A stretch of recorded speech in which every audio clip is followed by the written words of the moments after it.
Hello, you beautiful degenerates, and welcome to Links and Locks, the Action Network's golf betting podcast, presented by Bet365. Along with Nick Bretwish and Spencer Aguiar, I'm Roberto Arguello. We're excited to break down the BMW Championship this week.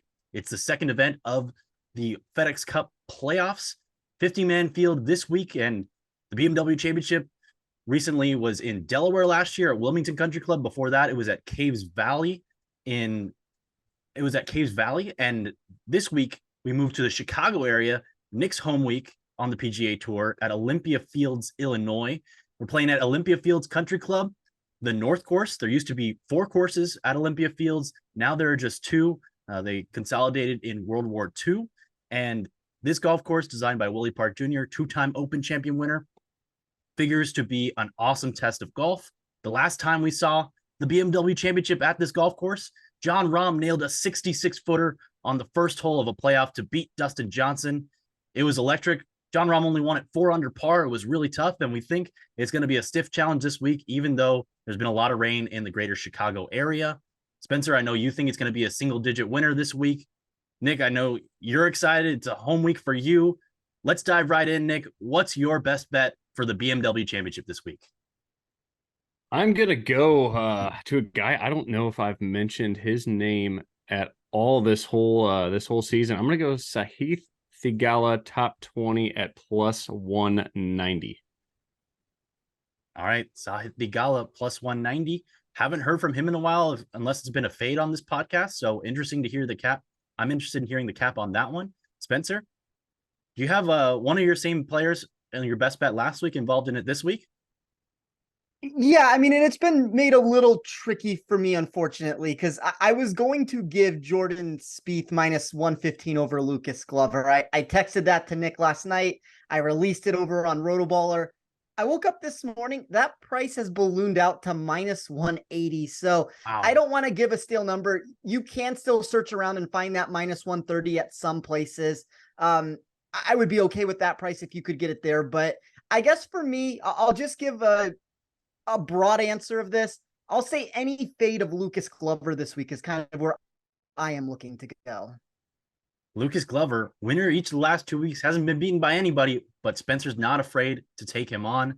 Unfortunately, I don't have a best bet for you this week. I am not betting the tournament because I will be broadcasting it on PGA Tour Live. You can find us on ESPN Plus. I'll be on the featured groups, the marquee group, and some of the featured holes. I believe it's going to be the 13th hole or the 16th hole. So we'll get back to you on that. You can find that on Twitter when I post about it later. But excited to be a part of the broadcast for the BMW Championship this week. But getting back to the bets, Nick, why do you like Sahith Theegala this week?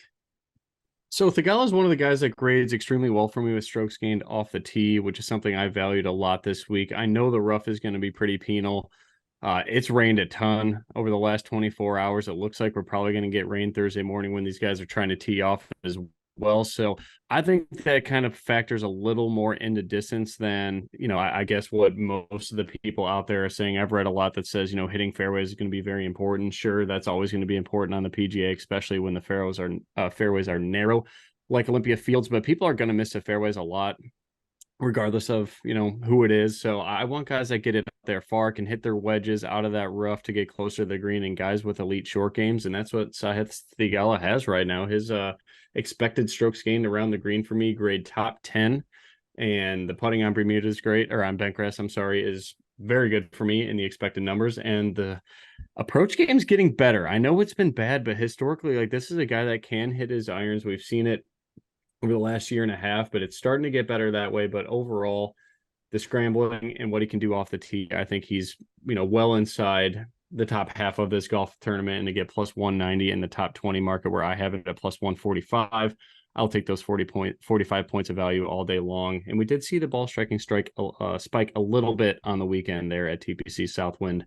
So it's more of a number grab for me. I think the best bet for me would have been what Spencer texted me last night with Jordan Spieth over Lucas Glover. Hopped on that quickly. It was almost impossible to find. I think I sent him like 7 different screenshots on how to find the damn bet, but that's left the station. So I'm going to go with Theegala here and trust my numbers. Going back to 2020, when Olympia Fields hosted the BMW Championship previously, only 4 players finished under par. So just avoiding bogeys and having an elite short game like Theegala does, both around the green and on the greens, will prove to be very important this week. Spencer, why do you want to take on Lucas Glover this week? Maybe not in the outright market recently, but I've been backing Glover during most of these contests. I had him last week over Lee Hodges. My model thought he was a fringe top 15 choice for that event in Memphis.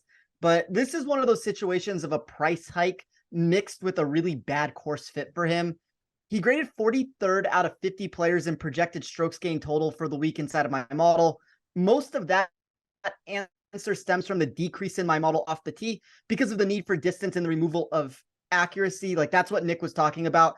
I think you could make an argument here to where I've heard the same answers that Nick is talking about, to where because it's wet now, that maybe that's going to play into the accuracy game. And maybe it does. We didn't see this in 2020 because in 2020, it was firm and fast, balls rolled out, everybody was missing fairways. If it's easier to find a fairway here, maybe there's some possibility where some of these accuracy golfers do get a spike in their production this week. And that's something that I'm at least considering here. But like, there's just too many red flags in the distribution of how I ran my model for Glover that I really worry about. Like, he's 30th for me in projected scoring. He was dead last at hard scoring courses in the fast and firm conditions. I still don't think it's going to be so slow the way that this is going to play out, to where, he's not going to have some of those disadvantages that come into play. I obviously love his tee to green acumen. I don't think there's a fluke going on for why he's produced recently. Anytime that the putter gets hot, he can compete with anybody in the world. But it just comes down to, I do not like the course fit here. I think the game unravels at a venue that isn't going to be overly conducive for him to find success. And as I said at the top of this, I am trying to find players to take him on in any sense of that answer. And you're kind of noticing it in the market. It's not just the Jordan Spieth sense of it. It's like any person that has been placed against him, and they're all opening in this like minus 110, minus 115, minus 120 sort of range.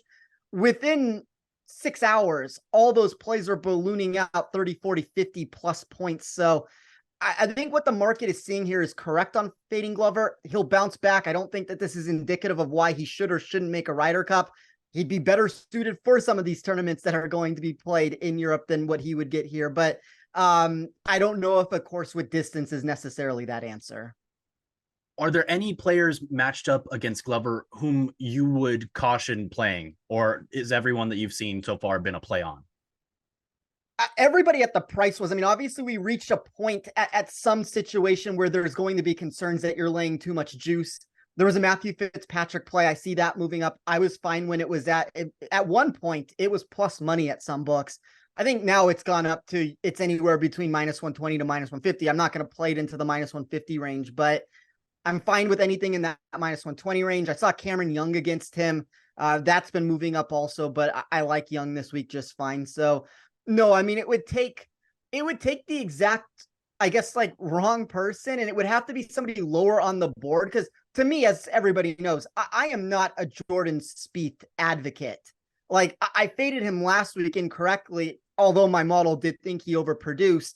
I think he's as volatile as it can get. And obviously he wouldn't have been the hand-picked opponent that I would have taken on. Like if you're looking at where Glover's priced, I would have rather have had him versus Hatton or Homa or even Jason Day, as crazy as that answer sounds. But I kind of think we're at the bottom end of our range to begin with the players that we've seen produce. So anybody who's, a sub 50-1 golfer, I'm going to have them above Glover.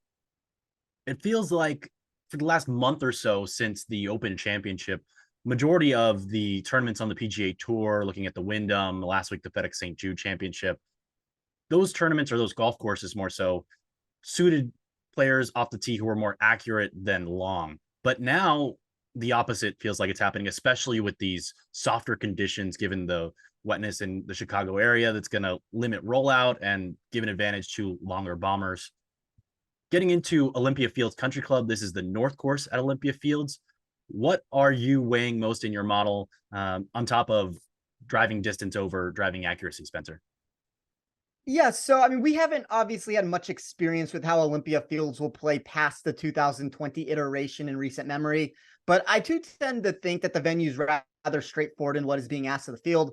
we have this 4-inch plus Kentucky bluegrass rough that's going to create this difficulty for players when they do miss the fairway.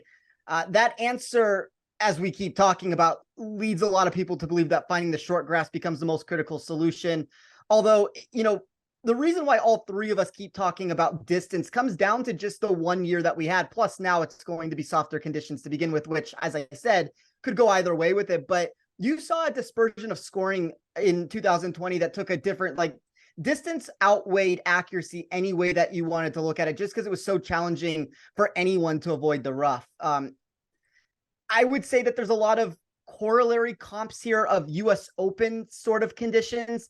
That is going to generate this answer toward length, the steady around the green production over anything else that I'm looking for. It's a very challenging course that has 10 holes that'll possess a bogey or worse percentage of over 20%.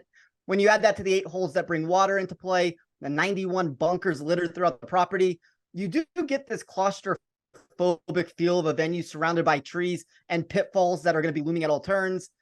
I did decide to weigh putting a little bit more than you would expect for a venue that doesn't yield many birdie opportunities. I'm curious to hear what Nick thought about that, but I kind of believe that the ability to salvage a score with your flat stick was a noteworthy addition to that projected tee to green return that I was looking for. I don't know if we necessarily get a 4 under par winner again. If it's softer, we might be able to trickle this out into, the 7, 8, 9 sort of range. There's always the answer given about Rory that he's never won a tournament in single digits, which is kind of, I don't know if I necessarily, there's been tournaments where he's won at 13 under where everybody else is 4 under. So there's a possibility that we do have a player at the top end of this board that just catches absolute fire and, they win this at 12 under par when everybody else is at 5 under par. I think that could come into play, but I don't know if it's going to be necessarily as difficult as we saw the first time.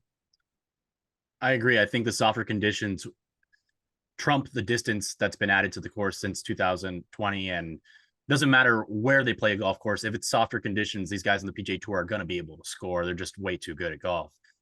And you mentioned this plays like a US Open. It has hosted US Open actually twice in the 1920s and then in 2003, where Jim Furyk ran away with it.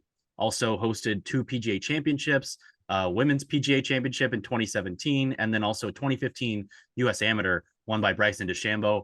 John Rahm, who won this event in 2020, was knocked out in the quarterfinals of that US Amateur, by the way. So tons of history at this golf course, one of the top courses in Chicago, and we've got our Chicago guy here, Nick Bretwish. Nick, anything else you want to add to Spencer's cap on Olympia Fields? No, I was actually pretty pleased to see Spencer Waiting putting so heavily because, you look at the results again, most that we're going to go off is on 2020, but a lot of guys, I weighted putting very heavily. It's going to be undulated greens. You get a lot of green reading that needs to be done here. The greens are pretty small and tough, but they're going to be fast despite the wet conditions. I think Friday, Saturday, and Sunday, we're going to get a heat wave. So it should dry out on the weekend and make, Saturday and Sunday pretty difficult to score. But, guys like Brendan Todd, Brian Harmon, Finau, John Rahm put it extremely well, and Dustin Johnson, all those guys were inside the top 10. I believe Harmon was maybe like 11th or 12th, but inside the top 10 in putting as well. So there's multiple ways to get it done here. So I'm definitely in agreement with Spencer there that putting's going to matter, especially on these undulated greens. It's going to be fun to watch. I think the winning score is maybe right around 8 under. I do think it's still single digits no matter what way we run it. But, speaking of the US Open, I'm excited to talk about the rest of my card because that's kind of the comp that I ran here for the guys that I played and found value on. So I'm excited about that. Yeah, I think I'll echo your sentiments on the undulating greens, and that's really a signature of Willie Park Jr., the designer of this golf course. And I'm really excited because we don't often see too many courses on the PGA Tour that could host a major championship. And among those, you normally see them every year. And this one we get to see for the first time in 3 years and really the second time on the PGA Tour in roughly 20 years. So very exciting to have this somewhat unknown golf course that will be really challenging. And you figure one of the best players is going to win this week if they play their A game. There's going to be nowhere to hide on this golf course. But without further ado, let's get into our outright bets. Nick, I'll throw it over to you first. All right. I started my card off with Cam Young at 40-1. I think the ball striking is where it needs to be. Again, I do value distance here. Like the short game. We'll see with the putter, especially of late. I know he's kind of been hit or miss there, but I think this is a nice buy low spot. I had Cam Young at 29-1. So 11 points of value there. And I hate to even say his name. I texted Spencer about him earlier today, but has a lot of success on this course. It was fantastic in 2020. Finished fifth, I believe, solo fifth. I'm going back to Tony Finau. 45-1 just seems like a little too big of a number there. And especially in terms of like who he's around, like Jason Day's right there. Jason Day's form is not incredible right now. Tony Finau, I actually thought played pretty well at TPC Southwind. The putter just absolutely disappeared. So I'll kind of bet on the come that putter figured itself out. But again, for 45-1, just too much value. And other than that, dude, I think Rory wins this tournament. So this is the first time. I know I said it maybe 1 or 2 weeks ago. I'll never bet anybody sub 10-1. But you're getting Rory with the same odds he's pretty much been all year long in like cut events. And now the field's at 50. I feel like that's a little bit of a different answer. The implied probabilities on my model have him significantly higher than, shorter than 7-1. I have him at 5-1. I'm going to take it. So if you can get 750 out there, 7.5-1, I think Rory is just the best player on the planet right now. The dude's finished inside the top 10, I think 8 straight events. His ball striking was just unbelievable at TPC Southwind, was by far the best iron player, the best guy off the tee on the point the last week. So I'm going to go with Rory here. I think he gets it done. 8 consecutive top 9 finishes. So yes, 8 straight top 10s as well for Rory. Even better. And put the new putter in the bag, although he's gained strokes putting in all 8 of those tournaments. So going to be interested to see if he keeps that Scotty Cameron Phantom X 5.5. We know he cut it down, I think 3/8 of an inch during the tournament last week. So interesting to see him. I think for my money, not for my money this week, but I think he should be the favorite this week by a considerable amount, given that he's putting it relatively well and the ball striking is there. But I'm not betting it this week. I'm glad, because I would have been tempted to put down that 7-8-1 bet on Rory. Spencer, I think you're going in a different direction in the outright market. I am going in a different direction, but I do want to say that there's a lot of interesting notes to back what Nick just talked about here. And I would probably also prefer Rory based off of all those answers. But you look at the aggregated hold percentages that I ran, and obviously if you shop around, you can find better or worse at different places on these players, but it's about 10 to 15% less hold percentage this week than we normally get. I think that that's just interesting, just as like a complete answer there, but probably have 15 names with very little win equity. I mean, like I'm talking like they're going to be less than 0.5%. I would say you have an additional 8 to 12 possibilities that are going to be below 1% themselves. So that kind of removes nearly half the field from any real consideration before I even started trying to find value inside of my model. I do think that all of those answers kind of do push you towards the top more so than most weeks, to where a Rory, and Rory is in the best form of Rory, Scheffler, and Rahm, but a guy like Rory is the most bettable that he's ever going to be in the single digit because of the limited field and the reduction that you're getting in other areas. I decided to keep it differently on my card. I built a 4-man card. I wanted a little bit less exposure, and to build my card out that way, it's a very similar card that I had for the US Open, minus Wyndham Clark, who won the tournament. I'm not going back there again this time. Do like Wyndham Clark this week. I think this is a nice bounce back spot for him. Maybe there's different ways to play him, but I started my card with Max Homa at 28-1. As I said at the beginning, like I think you can make an argument that I placed too much weight on putting for a low scoring contest that'll likely stay inside that single digit territory, but Homa generated a superb expectation when looking at his first place projection for weighted strokes gain total, and then his individual top 6 returns for strokes gain when faced with thick rough, fast plus firm surfaces, and then the challenging scoring conditions that we're going to get here. My model's been picking up on this trend over the past few months, and I've noted it so many times on this show that I'm sure people are sick of hearing it, but he's been flirting with much better finishes on the leaderboard than he's received just because of these random short game woes. We've kind of had that turnaround recently. Now, all of a sudden, he's back in the top 10 again. I would not be shocked that after quality back-to-back showings with that portion of his game, the high-end potential doesn't come to fruition here, and he competes to win this title. I took Tyrrell Hatton at 33-1. I wouldn't look too much in the Hatton's abnormal FedEx St. Jude Championship. Gained 2.3 shots ball striking, lost 3.7 with his short game. That's something that can be corrected with nothing more than the change of grass type that we're getting here, the return to his baseline projection of him ranking as a top 10 putter in this field. those are all things that I would project over what we received from him last week. When we add that to his first place grade, he demonstrated in par 4 scoring. It's just all going to come down to his ability to outproduce his standard par 5 scoring data. My model did see a positive trajectory in that area. So I think his combination of distance and accuracy with his driver grades really well when shooting for upside. I took Sung Jae in at 45 to 1. That's another name that I know, you guys. I do this a lot. Like, there's a lot of Sung Jae bets. I just think he's drifted too far in the market at all these numbers that we're getting here. Like, we'll talk about a head-to-head bet that I have on him a little bit later on the show. That's probably the best way to try to get exposure to him. But I thought the 45 to 1 price some locations put on him to start the week just gave us too much of an overinflation for a golfer that realistically inside of my model when I was running it throughout the tournament should have been competing to win the title last week if we would have gotten a steadier production from him with the more volatile portions of his game. Number one player in my model in projected par 5 scoring. That was something that generated 55% of the importance for those that made the top 10 for me when I would run my data. We get this enhanced production from him outside of 200 yards with the irons.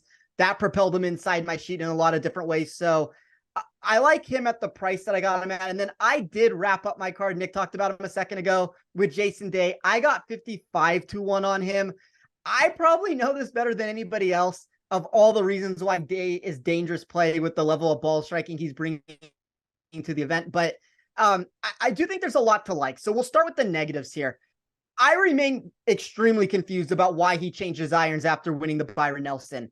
It's been pretty much nothing but poor results with that portion of his game for months now. But despite all of those issues inside of my model for how we grade him when looking into his projected iron production, which there's going to be negatives there, it still thought he had a ton of potential in other areas. First in my sheet for weighted scrambling, 8th for weighted scoring, first on the par 4 holes between 450 to 500 yards when I reprojected that out for this course. Second on these similar medium to long par 70 courses. All of that to me was just too high of a price that I was willing to take a shot on once it got over that 45 to 1 range. And I just think that there's going to be volatility there. I understand that. I think this is a really nice course fit for him. Like, we've seen that production come into play. I liked him at the Open Championship. He produced there. I didn't necessarily like him last week. He didn't produce. Like, the model and the way that my stats have been reading him have actually been accurate. Like, obviously I make all these jokes every single week that it's day week, it's day week, it's day week.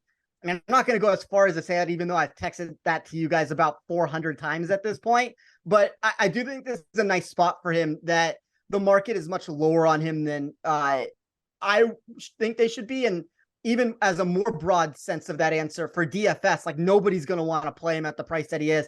I think he's a really nice contrarian outlook at a tournament that you do want to get different in spots. Yeah, I would agree on the DFS side. I think that's where I'd go with Jason Day. But it's funny you said Max Homa and Tyrrell Hatton, because my choices were either Rory or going with that combo of Homa and Hatton. And obviously, when you bet a guy at 7.5 to 1, that fills up your card. So I chose Rory, and I got a good feeling about this week. But I think the Day thing for me is just going to be strictly DFS. I'm not going to get there in the outright market at all. But if you had to choose one, better finish, odds not included. Sorry, I'm just making my own segment here, Roberto. My bad. But Cameron Young or Jason Day? I'll go Jason Day. Ooh. I like Cameron Young, though. I don't have a problem with anybody who wants to play him in any market we're talking about here. But I think this is a nice spot for Day where, yeah, it's going to be boom or bust with it. But I'm going to bet on that upside that my model seems to believe he has this week. Let's do it. Nick, any other bets outside of the outright market for you this week?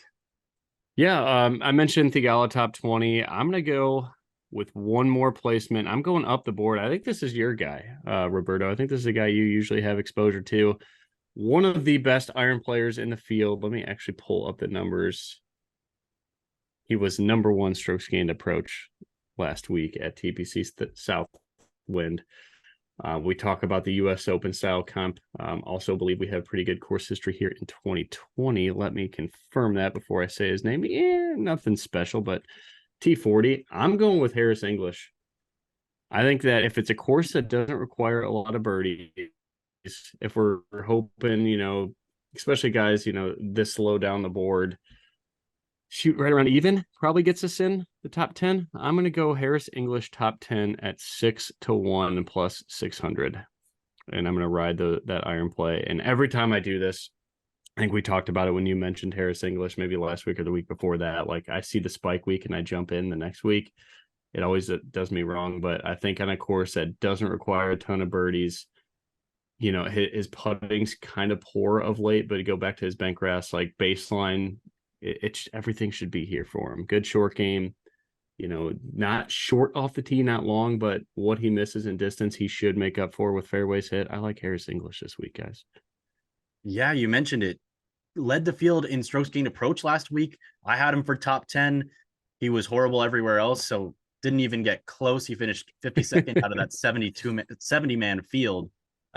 Maybe I was there a week early. I hope it works out better for you than it's worked out for me recently. But I think that short game, Spencer, what? Yeah, go ahead. Sorry. The short game is kind of a mystery right now for me with Harris English, because he's lost strokes putting 3 of the last 4 weeks and hadn't lost strokes putting 3 times this calendar year before that, or actually going back to all the way in January. So he's got to figure out the putter, but if he can do that, he's trending in the right direction, because the problem for him the whole year has been the inconsistent approach play, and thought he might have a chance of spiking last week. He did. It just didn't work out for us, unfortunately.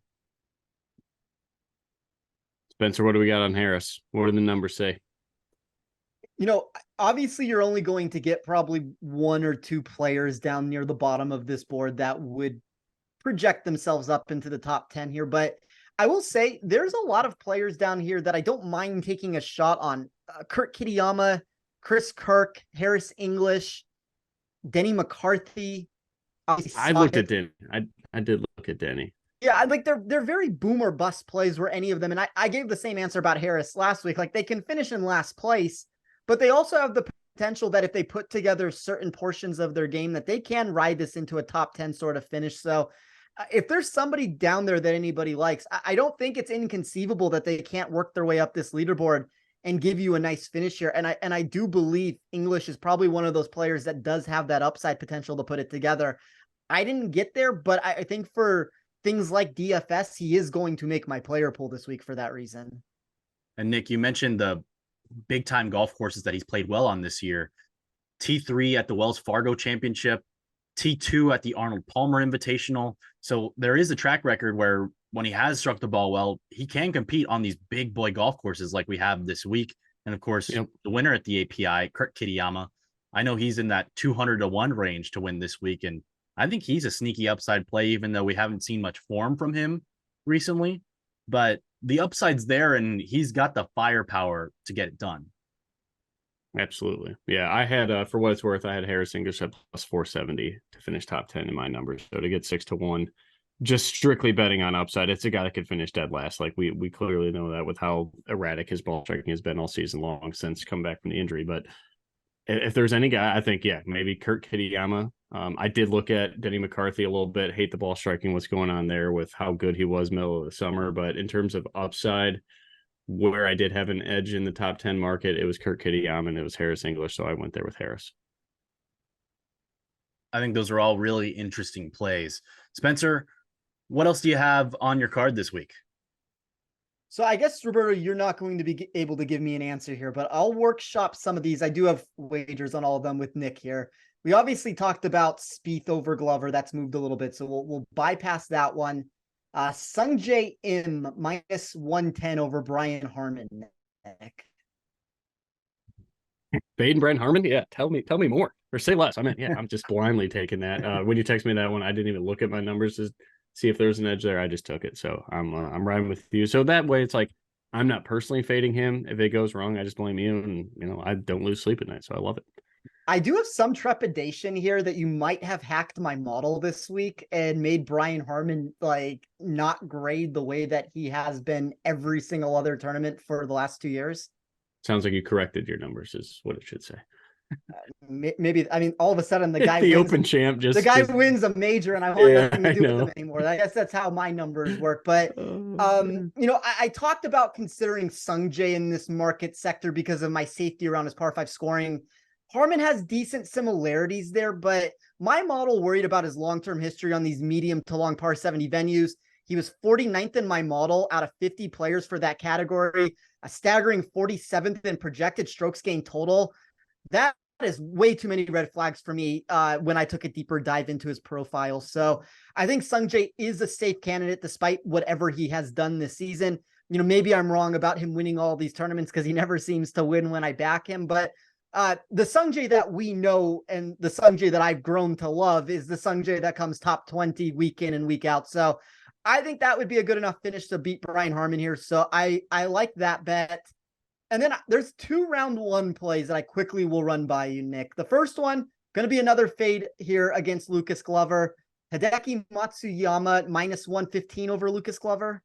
Yep, I'm in. It's only round 1 though, you said? It's for round 1. Yeah, I'm okay with that. I would, I mean, let me push that. I would have Hideki at like minus 125. So 10 points of value in 1 round. I think I wouldn't personally get there, but yeah, definitely I'll sign off that. I love Matsuyama in general anyway as a golfer. Yeah, it's probably not the opponent. I keep going back to the answer. Like, they never gave me the opponent that I wanted. I was waiting for the Tyrrell Hatton bet at some point so I could punch, you know, like I do very few 2-unit head-to-head wagers. The second Hatton or Homa became a bet against him, it was going to be 2+ units for me, and that was going to be my big bet of the year. We just never got there. Sportsbooks were too smart for that, and they have kind of priced him against players that I was lower on to begin with. Don't necessarily trust Hideki, but I think it's fine for around there. And then the second one, Hatton here at minus 120 over Corey Connors. And by the way, both of those bets can be found at Bet365. Yes, in on that. Hatton is one of the guys I know we were talking DFS to before the show. And I was very interested in the outright market, just couldn't get there when I chose Rory.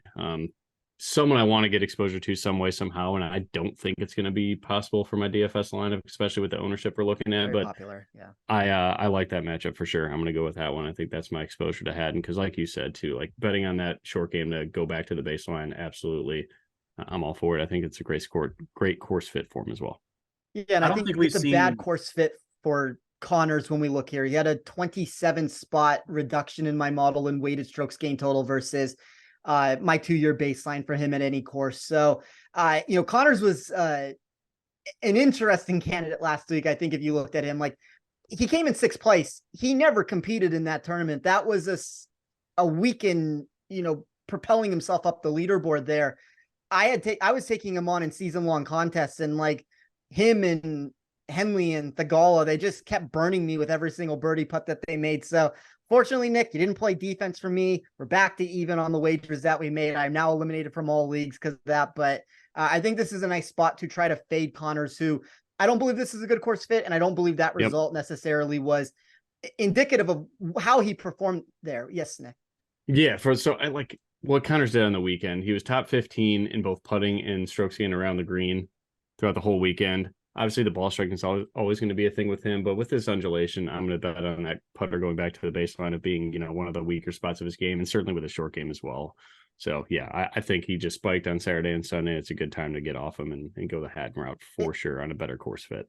Yeah, and that's exactly what it comes down to with Connors. Is last week actually was a good course fit for him, and the ball striking wasn't great. But all of a sudden, the ball striking gets worse this week, and now we get that reduction in the short game metrics. I do think Connors has the potential to really free fall down this board. As someone with upside plays on Connors and English got the ball striking together, and Connors didn't, I was disappointed. But it's interesting to see Connors and Tyrrell Hatton matched up against each other when Hatton's been in the 20 to 30 to 1 range in a lot of these big boy tournaments throughout the year. And Connors has been in the 40 to 70 to 1 range. So just getting those guys together in a matchup, I thought was something that's somewhat surprising given what we've seen from matchup markets so far this year. And that it's at such a palatable price, I think is very intriguing as well. One other thing to add, Brian Harman. So this year, when I look at some of the bigger golf courses on the PGA Tour, looking at the Genesis Invitational, looking at the Masters, looking at the Wells Fargo Championship, the Memorial, he missed the cut at all those tournaments. He finished T43 at the US Open. And of course, we know he won the Open Championship. So maybe a little bit of recency bias with that win. But also, when he did play at the BMW Championship in 2020 at Olympia Fields, he finished T12. And it was a very similar recipe to that Open Championship win, where he's just a slight gainer all across the board and then has a monster putting week. So just be wary of the monster putting week from Brian Harman, which will be really frustrating. And we know the last time that the PGA Tour came to Olympia Fields, both guys in the playoff, DJ and Rahm, were using one of those spider putters. And if you put those two putters together, they're not as big as Brian Harman's spider putter, which is huge.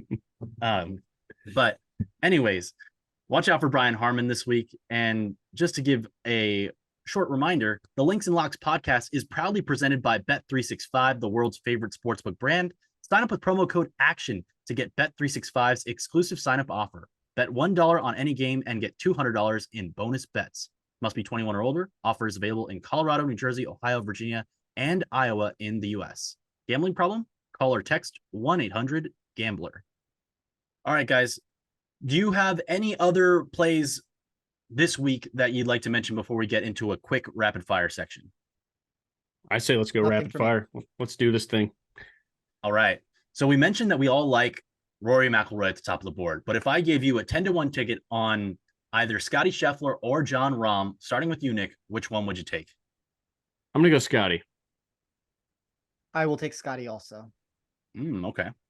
So nobody's taking the defending champion at this golf course from 2020. Not doing it. Patrick Cantlay nearly won last week if it wasn't for Lucas Glover going nuts on the back nine, draining every par putt from way downtown. Where do you guys price him accurately this week? Or what I would take him. Go ahead. If I can get 14-1, and that's obviously never going to happen. I think the best in the market right now is 12-1. So maybe in the middle, 13. I would take 13-1 on Cantlay. Obviously don't have room for it on the card with Rory at 7.5. But if I didn't choose Rory, Patrick Cantlay would definitely catch my eye at 13-1. Yeah, I think that's the general range. I would agree with that. Looking at the next group of guys here, you've got Victor Hovland 17-1 along with Xander Schauffele at the same price. Which one of those two would you rather have a ticket on at, say, 20-1, Nick? Xander. Spencer? I mean, I always say Xander. I'm going to go Hovland. I do like both of them a lot, though. So we've mentioned Max Homa, so we're taking him out here. But Tommy Fleetwood's 24-1. Colin Morikawa is 27-1. Jordan Spieth's 30-1. And Ricky Fowler's 35-1. If I gave you a ticket on one of those guys at 35, Spencer, I know you dipped your toe into the Colin Morikawa waters last week. Which one of those would you pick this week, Spencer? Doesn't this feel... I mean, I obviously could go south. Doesn't this feel like where Tommy Fleetwood finally wins? Everything's been coming around. He wins a 50-person tournament. Difficult scoring. I mean, if I could get a 35-1 number, I would have loved to have back Fleetwood because my model really liked him this week. I just can't get there at 20-1. Nick? I like Fowler. I loved what I saw from the ball striking finally coming back on the weekend. I think overall the course fits him great. If he can just get back to, if he was in that form he was 6 weeks ago, I feel like he would be 20-1 in this tournament. So give me Ricky Fowler. I like all those guys. I really like Morikawa this week. I think with his fairway finder off the tee and those long iron proximities, I think he could finally break through this week. But I'm the boy who cried wolf when it comes to Colin Morikawa. Yeah, Spencer and I are just anti-Colin Morikawa, I guess, this whole year, and I'm not going to stop now. So I'm with him there on the fade. Cameron Young's 35-1. So is Russell Henley on Bet365's enhanced win market. Cameron Young 38-1. Tom Kim 38-1 as well, along with Tony Finau. Among those players, if I gave you a 40-1 ticket, among the guys whom you haven't already put on your card, which one would you take, Nick? Can I just double down on Finau? You don't like any of it? I hate it. I literally in a group chat too last week said to my friends, hold me accountable, no more exposure to Tony Finau. And I texted him this morning. He's like, I'm going back. I'm sorry. Give me Cam Young. I think Cam Young would be second for me. I think the correct answer here is Tony Finau. I'd be willing to bet on the upside. He lost 8.2 shots putting last week. The irons have been good recently. The driver is hit and miss, but at some point, if the putter can just be neutral, and it's the answer that I always give on these shows, you get these difficult scoring conditions and it does neutralize the putter. And I'm saying that as somebody who obviously put a lot of weight into putting this week, but the upside numbers from Finau are really enticing. Let's drop into the 55, 70 to 1 range. You got a handful of guys who've been playing really solid golf over the last month or two who may or may not be course fits here. Benny On's 55 to 1, Cameron Davis is 60 to 1, Siwoo Kim 65 to 1, Keegan Bradley 65 to 1, Justin Rose 65 as well, JT Poston, who's been rolling the rock incredibly, 75 to 1, Emiliano Grillo also putting the ball a lot better, except for when I bet him for first round leader last week. 75 to 1 for him. Sepp Straka also 80 to 1. Among those guys, anybody catch your eye if you could get a 75, 80 to 1 ticket on them? Starting with you, Nick. I would go Siwoo Kim, no doubt. I think it's just a perfect course fit for him. And then I like a guy that's kind of just up and down with form, but I think this course fits Justin Rose. If you don't need a ton of birdies, I think he sits right around even par. Like, that's a guy I looked at for the top 10 as well. Probably will play him top 20 if I can get the price I'm looking for, but Siwoo Kim and Justin Rose. Yeah, I will give the same answer with Justin Rose. We saw something from Rose on the weekend where he put it together to come in 20th. A lot of numbers inside of my model that really like him this week. So these medium to long par 70s, top 5, the weighted strokes gain total placed him inside the top 10. The weighted proximity looks good. And the weighted scoring wins inside the top 15. So it's going to be one of those players that there's going to be boom or bust with him. But I do think as a top 10 or 20 bet, there's certainly credence there to consider. And, maybe he turns the clock back a little bit and he wins this contest. Like, I don't think it's an inconceivable outcome that could take place. Like, he's probably realistically one of the last names in my model that I believe can win. Didn't get there, but I do like him this week. Fellas, great stuff this week as always. Where else can we find your work this week, starting with you, Nick? Best bets on Action Network, and then at Better Golf Pod on Twitter. For a little underdog breakdown again, and then some of the DFS board, just things that are a little different than our betting cards. But yeah, thanks for all the support, guys, and good luck to everybody this week. Spencer, how about you? Yeah, you can find me on Twitter at TOffSports. You can get my model over at Rotoballer. We're recording this on a Tuesday. I should have my matchup article out. A lot of plays I've talked about here, but we'll talk about a little bit more in depth of why I've liked some of those options that we discussed here, where I think numbers are going to move in the market, and you can get that over at Action Network. Awesome. Great stuff, guys. Our best bets file with all of your other picks, leans, fades will be going live later this afternoon, Tuesday afternoon. So by the time you're hearing this, wherever you get your podcasts, that will be live on the Action Network app and website. And once again, you can find me this week on PGA Tour Live. I'll be on streams 2 and 3 doing the marquee group, feature groups, and some featured holes, the par 3 on the back, one of the par 3s on the back 9. I'll be working with Andre Gonzalez. So happy to be working with the guy who's half man, half amazing this week. Excited to check out the golf course. I think it's going to be really exciting. It's going to be really fun. It's a total golf course, going to take a complete effort. And I think that's why we're finding some guys to fade who've been playing well lately, when you've got guys who are just overall body of work, better golfers, to find a matchup against them this week. So really excited for this tournament. Thanks again for everyone who makes this podcast possible, especially our producers, David, Noah, Sophia, and Matt. Thanks again for tuning in to our BMW Championship betting preview. And here's to hoping you hit the green this week in the greater Chicago area.